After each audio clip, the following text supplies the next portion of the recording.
I'm great. Yes, sir. We'll be a team player, sir. Disdain drips from my acid tongue. I've choked down bitter Kool-Aid in my past. I've even swallowed. But for the first time, this batch really is laced with cyanide. I walk down the shining hall toward the meeting room. Some board members are chatting up Helen and Jan. I perceive them peering at me furtively to gauge how I've taken the news. I enter the room and take a seat between Lance and Jack. Jack apparently received his news about 30 seconds before me. We give each other knowing smirks as the board members re-enter. Some of the rest of the management team that usually attends these meetings also enters.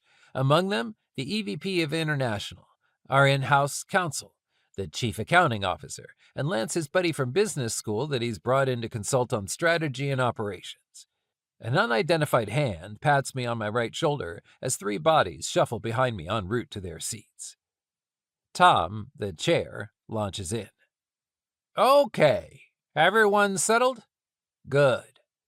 For those of you that have just entered the room, I would like you to know that the board has made a decision. The board actually made a decision? Well, that's a first. We've decided to hire an outside candidate, Gerald Mead.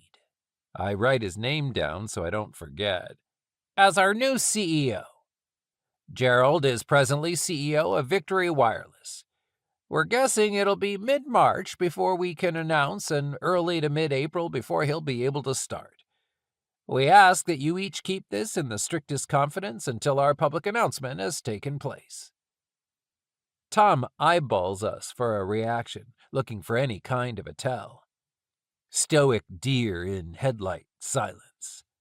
As if remembering he's forgotten to mention all the talking points the board has armed him with, he continues.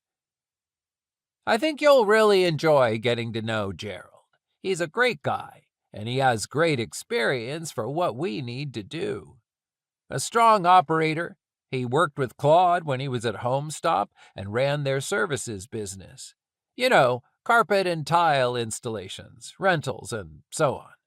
Then he went on to run the Nerd Squad for Better Buy. And as I stated earlier, he's an existing CEO, something that was very important to the board. No public thanks to me and Jack for having gone through the emotional gauntlet and time commitment to interview for the role.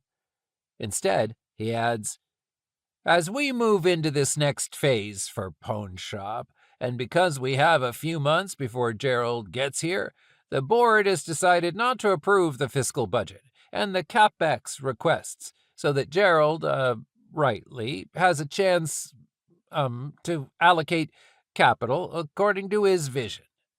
Is there anything else the board needs to consider as we start to think about a communication plan? Again, resigned quiet. Really?